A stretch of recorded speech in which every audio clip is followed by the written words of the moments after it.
नमस्कार, मैं भानु शर्माले आपका हृदय से बहुत बहुत स्वागत। दो योगों की चर्चा करने के लिए आपके समूह उपस्थित हूं। बड़ा ही इंटरेस्टिंग यह वीडियो रहेगा, बने रहे मेरे साथ। बड़ा ही अच्छी जानकारी प्राप्त होगी आपको।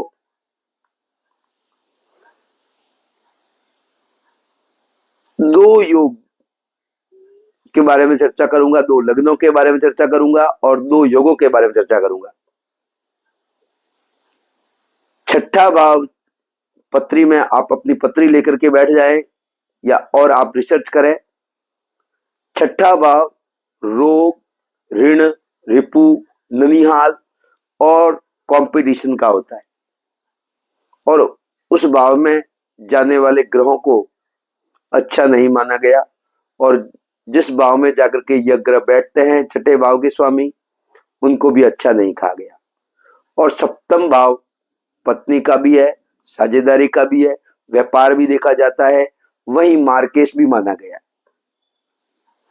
तो इन दोनों भावों की युति जिस भाव में होती है, चाहे वह किसी भाव में जाकर के हो जाए, वह व्यक्ति एक बार सफलताओं के शिखर तक अवश्य पहुंचता है, जबरदस्त सफलताएं प्राप्त करता है। और उन दोनों ग्रहों में मित्रता हो जाए, अच्छे भाव में हो जाए, तो वह व्यक्ति प्रसिद्धि भी बहुत पाता है देश दुनिया में। थोड़ा कमजोर है तो अपने शहर में रहेगा, बड़ा हुआ तो अपने राज्य में रहेगा और उससे अच्छी स्थिति है तो पूरे देश में रहेगा, नहीं तो पूरे वर्ल्ड में रहेगा। ये दोनों भावों को, एक को मार्केश, एक को रोग, ऋण, रिपु कहा गया है। यह बड़ा ही दुर्लभ योग है और इसमें भी पंचम भाव साथ में आ जाए, पांचवा, छठा और सातवां भाव के तीनों के स्वामी जो अंक लिखे गए हैं उस कुंडली में, पंचम में और छठे में और सातवें में। मेष लग्न की कुंडली है, एग्जाम्पल लिया जाए तो पंचम भाव हो जाएगा सूर्य का, छठा भाव हो जाएगा कन्या राशि होगी बुध का और सातवां भाव हो जाएगा शुक्र का। तो छठा भाव और सातवां भाव एक ही भाव में कहीं जाकर के बैठ जाए, चाहे किसी भी भाव में जाकर के बैठे, वह व्यक्ति सफलताएं अवश्य पाएगा। बुध और शुक्र साथ में बैठ गए, यह कोई भी लगन हो सकता है, मैंने उदाहरण दिया है, लेकिन इस लगन में दो बातें और करनी है मेरे को। और दूसरा धनु लगन, धनु लगन की कुंडली है तो छठा भाव हो जाएगा, दो अंक लिखा होगा जो वृषभ राशि शुक्र की है और सप्तम भाव में लिखा होगा 3 जो बुध की राशि है मिथुन।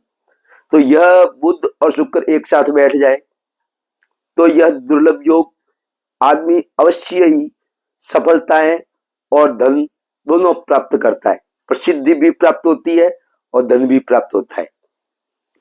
और पांचवा भाव भी साथ हो जाए तो कहना ही क्या, यह दुर्लभ है। और वो जो भी क्षेत्र में है उस क्षेत्र में ऊंचाइयां तक प्राप्त हो जाती है, वर्षों तक उसको याद किया जाता है। ऐसे काफी उदाहरण भी है। उसके बाद छठा भाव, मैंने मेष लगन की बात की और मेष लगन में छठा भाव हो गया बुध का, कन्या राशि, और सातवां भाव में आ गई राशि तुला। तो शुक्र और बुध दोनों साथ बैठते हैं तो ये लक्ष्मी नारायण योग करते हैं। लेकिन बुध, शुक्र की उच्च राशि होती है मीन, मीन राशि में शुक्र अगर उच्च का बैठा है और उसके साथ में बुध भी जाकर के बैठ जाए तो बुध नीच राशि का हो गया मीन राशि में, तो यह नीच भंगराज योग भी बन जाएगा। और अगर यह धनु राशि है तो भी ये बन जाएगा। और इसके अलावा कन्या राशि में अगर शुक्र बैठ जाए और बुध भी साथ बैठा हो उच्च का तो वह भी नीच भंगराज योग बनेगा। उसमें भी व्यक्ति गरीब परिस्थितियों से भी आकर के बहुत ही ऊंचाइयां प्राप्त कर लेता है। यह मेरा कार्यक्रम आपको अच्छा लगा है तो लाइक तो बनता है, शेयर भी अवश्य करिए अपनों को, और सब्सक्राइब कर दीजिए आप अगर नए हैं तो। नई नई जानकारी के लिए आप स्वस्थ रहें, मस्त रहें, प्रसन्न रहें।